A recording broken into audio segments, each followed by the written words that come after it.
Hey guys, welcome to another video that I wanted to do on rebates. I had a lot of questions, so I said I would make a video on it. This is obviously going to be dedicated towards Frozen Walrus, but it would apply to anywhere in DeFi that would have this rebate function in it. So we'll go over the docs a little bit, and then I'm going to go to the whiteboard to show you a dedicated example of rebates in action and kind of what to expect with risk versus reward on them.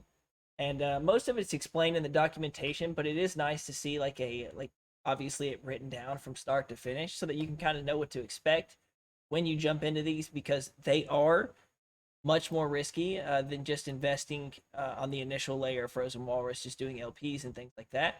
So it's good to have this video. So we're going to start off with the example here. The example here, I'm going to read it out and then we're going to write it out on the whiteboard because I'm more of a visual learner anyway. The example is, assume current price of Walrus is at $1. Anna has $100 worth of Walrus USDC.ELP and sees the bond premium at 150% for that rebate. We're going to assume that's 50% because this example actually had the wrong math, so I'll be editing it soon. She exchanges her Walrus USDC.ELP and is quoted should have been $250 worth of Walrus at the time. Over the next 3 days, she receives 150 Walrus and assumes Walrus price is now at 2. She now has $300 worth of Walrus for a $100 investment. So that is one example, and I'm going to break down the same example with a little different dynamic. So we're going to type in here Walrus USDC.ELP. Now, obviously, there's AVAX and USDC.E single that you can rebate with. So we're going to start with these. These are the three options, right, that you can rebate with. So what you're going to do is go into the rebate function on the website when it goes live here shortly.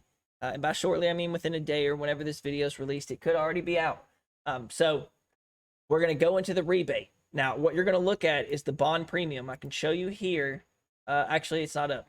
I don't know what I'm thinking. It literally says bond premium, or you could look at it as rebate premium. So it's going to give you a percentage. So let's assume that it is 50%. All right. And we're also going to assume for this example that Walrus at that time is $1. All right. So these are our two metrics. So you're looking at the bond premium, which is now 50%, and Walrus being at $1. So whenever you get quoted your number, you're going to say, all right, I want a bond. There's X amount of Walrus available. I have, let's say you have $100, just like the example, of AVAX, Walrus USDC.ELP, USDC.E static, just that amount. You have $100 of it. Walrus is at $1. The bond premium is at 50%. Whenever you go into that menu, you're going to accept, and it's going to quote you this. It's going to say, you will get back 150 Walrus, right? Because that is your initial amount plus the 50%. So you're going to get 150 Walrus. That means over 7 days, this is the first day, this is the 7th day, they're going to go. And what this means, vest it linearly. That's 2, 3, 4, 5, 6, 7. Every one of these days, you are going to get the same amount of Walrus until you receive 150 Walrus. First day, you start out with 0 Walrus. And over time, the exact same amount, exact same static level, it'll start printing out 150 Walrus. So what's the good news about this? You can make good money doing this. You can make more money than you would doing just like investing. You're getting a static amount. If you believe that Walrus is at $1, should stay at $1, don't think it's going up or down.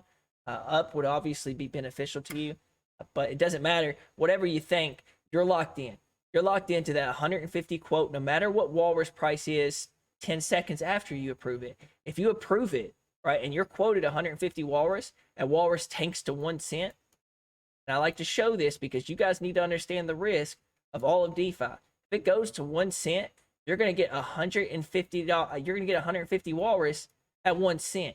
This does not change. It's static once you're quoted it. The amount of Walrus you get will always be static based on this bond premium, and that's it. That's how it works.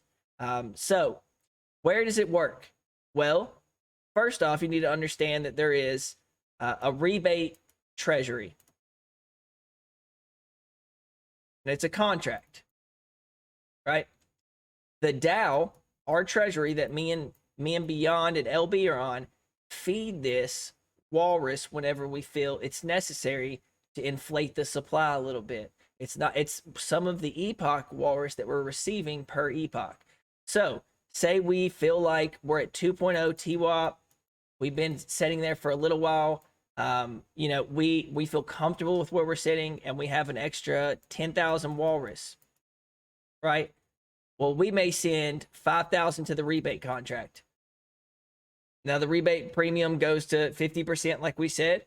And so first come, first serve, it's going to get bought out whenever people feel like it. It may not get bought out all at once, but it's similar to how bonds get released per epoch. You can only do a certain percentage amount. I think it's 3.5% total releases every epoch. This is no different. You load it, and then it prints out a certain amount each time.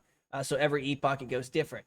So we'll control this to the best of our ability. We obviously won't send things in if we're at like 1.01 TWAP. This is for something that's when we're at much higher levels, to bring it down in price. And in return, so you're probably thinking, what does the treasury benefit doing this, given their supply of walrus away? Well, it gives us exposure to AVAX, USDC.E, without selling any of our walrus on the open market. And then we also can get protocol owned liquidity, which is really king for treasuries. That kind of stuff really, that's what we look to get as a treasurer, as someone that's building a treasury. These are very lucrative assets for us that we couldn't get unless we sold walrus into the open market. Giving it to you all and letting it vest, we're giving it to you all at a discount and let it vest over these 7 days, right? We've controlled and tapered that supply, and then we get in return, without selling, all of these non-native assets. So it benefits the community and it benefits the treasury. And so that's kind of the pros and cons and what you need to understand. So obviously, if you think the price is going to go up and rebates go live, buy them up. That's your decision now that you're informed about it, right? If you think it's going to go up and you see a 50% and you're like, well, I'm going to make more than 50% on this trade. I think walrus is going to go up, so I'm going to make my money back plus some, and it's going to go up in price. Great. If it stays the same, you've just made money. You've made 50% more money technically on your walrus. If it goes down less than the percentage quoted. So if it goes down 10%, you're still going to make 40% on that. So this is where the risk comes in. You couldn't possibly know if it's going to go up or down. So understand that it is a gamble. And it's more of a gamble that you think that the price, or that you trust in the protocol to continue moving like it is. It's a way for you to feed the protocol, or the protocol, AVAX, USDC, stuff that we'll need in the future when we're making treasury investments. So it works beneficial for both the community and the treasury. So that's really the pros and cons. And hopefully this is a good example of kind of what to expect when rebates go live. And it'll help you better understand it so that you feel you're more risk adverse to understanding, if you want to make that decision. If you do, great. It obviously greatly benefits the treasury. If you don't, I understand. But usually whales soak this stuff up and buy it really fast. So you have to be kind of quick on the trigger as soon as the epoch hits and rebates are live. You're going to see those rebates get eaten up. That's usually how it goes. But I don't know that's how it's going to go this time. We're in a different market. It's different times. Two forks are not like they used to be. So it's something you'll have to monitor, but hopefully, at least with this video, you feel informed enough to make a better decision. So that's it. That's all I got for this video. The next one, hopefully I'll be able to explain bonding, which is kind of the opposite of rebates. But I'm happy to get these videos out. Hopefully I'm getting better at them. I'm really trying. But until next time, thank you guys for watching.